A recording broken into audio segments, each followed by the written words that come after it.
3 most creepy TikTok horror stories. Maddie always had a thing for old houses. They felt alive, like they had souls, memories, and secrets waiting to be uncovered. So when she came across the little Victorian house on Chestnut Lane, she was instantly charmed. It had character, charm, and an almost hypnotic allure she couldn't quite explain. And the rent? So cheap, it felt like a steal. The landlord, an older man with tired eyes and a voice that seemed to carry a weight he wasn't sharing, handed her the keys. "It's an old house," he said, his words slow and deliberate. "Sometimes it feels alive. Don't let it bother you." Maddie had laughed awkwardly. Alive? That was just a quirky way of saying it creaked and groaned like all old houses, right? For the first week, she felt like she'd found her slice of heaven. The house was perfect, cozy yet spacious, with sunlight streaming through the lace curtains in the mornings. She spent hours painting in the living room, the soft sound of birds outside creating the perfect ambiance. But then, things began to change. It started small. At night, the house felt different. Heavier, quieter in a way that wasn't comforting. She'd hear faint creaks above her, like someone was walking in the attic. Probably just the wood settling, she told herself. Old houses do that. But then the noises got weirder. Late one night as she scrolled through TikTok in bed, she heard it. A sound so distinct, so out of place, it made her heart stop. The scrape of something heavy being dragged across the attic floor. Her stomach twisted. She froze, clutching her phone like a lifeline, her breath shallow and unsteady. The sound lasted just a few seconds before fading into silence. Maddie told herself it was nothing. Maybe the wind. Or an animal. But her gut told her otherwise. The next day, Maddie's curiosity got the best of her. She couldn't shake the feeling that something was wrong. She started digging into the house's history. That's when she found it. A faded news article from years ago popped up on her screen. It was about a woman named Elena who'd lived in the house. One night, Elena had disappeared, vanished without a trace. Maddie's pulse quickened as she read the story. The article didn't offer much, but the eerie circumstances of Elena's disappearance clung to her thoughts like cobwebs. Still, Maddie tried to brush it off. But then came the third night. This time, the dragging sound returned. Louder, heavier, more deliberate. Maddie lay in bed paralyzed with fear. Her mind raced, her body frozen, every nerve in her body screaming at her to run. But she couldn't. When morning came, she'd made a decision. She couldn't ignore it anymore. She had to check the attic. Standing beneath the pull-down ladder, she gripped a broomstick in one hand and her phone's flashlight in the other. The cord dangled above her like a noose. "Okay," she whispered, her voice shaking. "It's just a raccoon, or something. That's it. Nothing else." She tugged the cord, and the ladder groaned as it unfolded. The cold, stale air from the attic hit her like a wave. It smelled sour, wrong. She climbed, her footfalls heavy on the creaking wood. Her flashlight swept across the attic, cutting through layers of dust and shadows. And then she saw it. In the far corner there was a chair, a single wooden chair facing the wall. Her breath hitched. It wasn't the chair itself that scared her. It was its placement. It didn't feel random. It felt deliberate, purposeful. Her flashlight flickered. Maddie's hands trembled as she stumbled back down the ladder, slamming the attic door shut. "It's just a chair," she muttered, pacing the hallway. "Just an old chair, that's all." But she couldn't shake the image. That night, Maddie woke to a sound that turned her blood cold. Footsteps. They weren't the soft creaks of the house settling. These were deliberate, slow, heavy footsteps. Her heart pounded in her chest as the sound moved closer. And then she heard it, the ladder to the attic unfolding. Her breath caught in her throat. She couldn't bring herself to look at the door. The footsteps continued, down the ladder, into the hallway. And then, her bedroom door creaked open. Tears welled in her eyes as she gripped her phone, frantically dialing 911 with trembling hands. The footsteps stopped. The air in the room grew colder, heavier, suffocating. When the police arrived, they found nothing. No signs of forced entry. No footprints. The attic? Empty. The officers suggested it might have been a nightmare, but Maddie knew. She knew it wasn't a dream. She decided to leave. The next morning, as she packed her bags, she noticed something she hadn't before, a mirror propped against the living room wall. She hadn't put it there. The glass was cracked in one corner, and its ornate frame was coated with decades of tarnish. Maddie approached it slowly, her heart racing, and then she saw it. Her reflection wasn't right. Her face looked pale, her eyes darker, hollow, and for a fleeting moment she saw a shadowy figure standing behind her in the mirror. She spun around. Nothing. The air felt heavy again. That night, as Maddie lay in bed, the footsteps returned. Louder, closer. The ladder creaked, the steps descended, and then her bedroom door creaked open once more. The figure appeared in the doorway, a silhouette, impossibly dark against the faint light from the hallway. "You shouldn't have looked," it whispered, its voice a chilling rasp. "You shouldn't have found me." The next morning, Maddie was gone. Her car was still in the driveway. Her bags, half packed, sat by the door. Inside the house, the police found only two things: the shattered mirror in the living room and the wooden chair in the attic. It no longer faced the wall. It faced the attic door, waiting. This is most horrifying TikTok horror story number 2. It had been a grueling day, and Taylor was exhausted. The open road stretched out before her, an endless ribbon of darkness illuminated only by her headlights. She checked the time. 8:47 p.m. Still 2 hours of driving left. Her shoulders ached from the tension of the long drive. The silence around her felt heavy, oppressive, and the hum of her car seemed louder than usual. When the gas gauge dipped below a quarter tank, Taylor sighed and pulled off at a gas station. It was one of those old, run-down places, barely lit by a single flickering bulb. She parked under the canopy and stepped out into the cool night air. The silence here was unsettling. Taylor shivered, glancing around. The place was deserted. No other cars, no cashier visible inside. Just her, the pumps, and a vending machine humming softly near the entrance. She started the pump and leaned against her car, scrolling through her phone. But the longer she stood there, the stronger the feeling became. Someone was watching her. Taylor's skin prickled, and she slowly looked up. Nothing. The lot was empty. Her gaze lingered on the shadows beyond the station, and she swore she saw something move. A flicker, just at the edge of her vision. She shook her head, forcing a laugh. "You're just imagining things," she muttered. The pump clicked, signaling the tank was full. Taylor replaced the nozzle quickly, jumped into her car, and locked the doors. As she pulled back onto the highway, she cranked up the radio, trying to drown out the nagging unease. The familiar beat of a pop song filled the car, but her mind kept drifting back to that gas station. Why had it felt so wrong? Her fingers tightened on the wheel as the feeling crept back. That same, unshakable feeling of being watched. She adjusted her rearview mirror for a quick glance, and froze. Her breath hitched. For a split second, she thought she saw a shadow in the back seat. A shape. "No," she whispered, her voice trembling. "No, it's nothing." Her pulse quickened as she risked another glance, turning her head this time.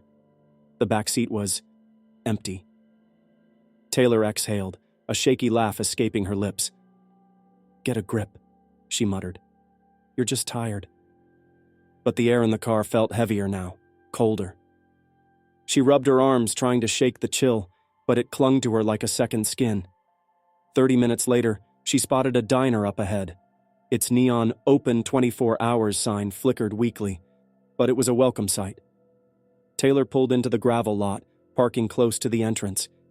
Inside, the diner was quiet. Too quiet. A lone waitress stood behind the counter, absently scrolling through her phone. Taylor ordered a coffee and slid into a booth by the window, her eyes darting nervously to her car. She couldn't shake the feeling that something, or someone, was inside. Halfway through her coffee, the bell over the door jingled. A man walked in. He was tall and scruffy, wearing a faded baseball cap pulled low over his face. He glanced around the diner, then settled into the booth across from hers. Taylor kept her head down, pretending not to notice him, but she could feel his eyes on her.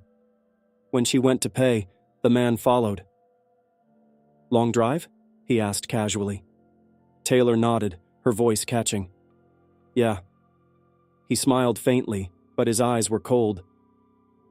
"You might want to check your back seat before you leave," he said, his tone unnervingly flat. Her stomach turned. "Excuse me?" The man shrugged. "Just saying. Can't be too careful these days." Taylor forced a laugh, but her hands were trembling as she handed the waitress her cash. She bolted for the door, her heart racing. When she reached her car, she hesitated, his words echoing in her mind. Slowly, she opened the driver's door and leaned in, shining her phone flashlight across the back seat. Nothing. It was empty. Taylor let out a shaky breath, her nerves unraveling. "See, nothing to worry about." She climbed in, locked the doors, and pulled back onto the highway. But the unease stayed with her. The air felt heavy again. The shadows along the roadside seemed darker, deeper, almost alive. And then she heard it. A faint rustling sound. Taylor's heart stopped. She turned the radio down, straining to listen. The rustling came again, louder this time, like fabric shifting or something moving. Her pulse thundered in her ears. "It's nothing," she whispered, trying to convince herself. But then came the whisper, so soft, so faint, she barely caught it. "Don't stop." Taylor's breath hitched. "What?" The whisper came again, louder now, more insistent. "Don't stop." She froze, her hands gripping the wheel so tightly her knuckles turned white. In the rearview mirror, a face stared back at her. Pale, hollow eyes, a twisted, unnatural grin. Taylor screamed, jerking the wheel. The car swerved wildly, tires screeching against the asphalt. The voice came again, louder, echoing in her ears. "Don't stop." Tears streamed down her face as she floored the gas pedal. The car roared down the highway, her only thought to escape. And then... silence. The voice stopped. The car felt normal again. The air was light. But Taylor's nerves were frayed. She eased the car to the side of the road, her hands trembling. Slowly, she turned to look at the back seat. It was empty. But there, on the seat, lay a single black feather. Taylor stared at it, her mind racing. What was it? What had just happened? Before she could think, she heard it. The soft, deliberate click of a car door opening. Behind her. This is most creepy Toktok horror story number 3. Eliza's Friday nights were usually the same, nothing special. After a long week, she'd grab a caramel latte from the corner cafe, feeling the familiar warmth spread through her, and then take her usual walk home through the city streets. The buzz of the city, the rhythm of life, always calmed her. But tonight was different. As she walked, her footsteps echoing on the wet pavement, something felt off. The rain had stopped earlier, but the streets seemed quieter than usual. The usual hum of voices, the distant sounds of laughter, the honking of cars, all of it. Gone. It was too quiet. Her eyes caught something at the corner of her vision. It was a narrow alleyway, one she'd never noticed before. Eliza stopped mid-step, her heart suddenly racing in her chest. She blinked. No, it couldn't be. She had walked this way 100 times, and that alley had never been there. Her feet froze. It was as if the alley had appeared out of nowhere. The flickering streetlights overhead barely illuminated the damp cobblestones beneath her feet. Shadows stretched unnaturally long, and for a moment the world around her seemed to close in. She took a small step forward, curiosity gnawing at her. The whisper started low, barely audible, like the soft rustling of leaves in the wind. "Eliza." Her heart skipped a beat. She froze. She turned quickly, looking behind her. No one. The street was completely empty. Who called my name? The whisper came again, clearer this time. Eliza! Her throat tightened. She looked toward the alley, the air around it thickening as if something was pulling her in. She shouldn't go closer, right? Every rational part of her screamed no, but her feet. They took another step. Something was compelling her. Something dark. The moment she crossed the threshold, the temperature dropped. A wave of cold washed over her, as though the very air was different. She shivered, instinctively wrapping her arms around herself. The alley stretched far beyond where the streetlights reached. And then she heard it again, so much clearer this time, right beside her ear. Eliza! Her breath caught in her throat. There was no one there. Her feet moved on their own, pulling her deeper into the alley. She didn't know why she was walking, why she wasn't turning around and running for her life. But it felt like she couldn't leave. The air pressed down on her chest, heavy and thick. The whispering grew louder, swirling around her like an unseen wind. Words were forming, but they didn't make sense. Just scrambling sounds, as if the voices were trying to make her understand something she wasn't meant to know. She stumbled, the cobblestones uneven beneath her feet. "Who's there?" she called out, her voice shaking. Her heart was pounding. She didn't wait for an answer. But the whisper stopped abruptly. The silence that followed was deafening. It was as though everything had paused, the world holding its breath. And then, crack. Her eyes snapped toward the sound. A figure emerged from the shadows. The figure was tall, its features obscured in the dim light, but the air around it felt wrong. It felt cold, like death itself had just stepped out of the darkness. "Eliza." The voice now came from the figure, but it was no longer just a whisper. It was a growl, a low raspy sound that made her stomach churn. Her body froze. She tried to scream but couldn't. Her throat was tight, her words swallowed by fear. The figure took another step toward her, and she could feel it. Something dark, something wrong, drawing closer, suffocating her. She was caught. There was no way out. What did it want from her? "Eliza." The voice was louder now, and it felt like the very walls of the alley were closing in on her. She could feel the weight of the words pressing down on her chest. Without thinking, she turned and ran. Her feet scrambled for traction, her heart racing faster than she thought possible. The alley stretched before her, never ending, its darkness deepening. She could still hear it, the figure's voice, echoing in her ears, growing more frantic with each passing second. "Eliza! Run! Run!" Her legs burned as she pushed herself harder, but the alley never seemed to end. It twisted and stretched, the walls bending in on her as if mocking her desperate attempts to escape. And then it laughed, a laugh that wasn't human, deep, guttural, and full of malice. It came from all around her. The alley seemed to pulse with the sound, and Eliza's blood ran cold. She didn't look back. She couldn't. But in the corner of her vision, she saw something that made her stumble. A book. A small leather-bound book, half buried under a pile of trash.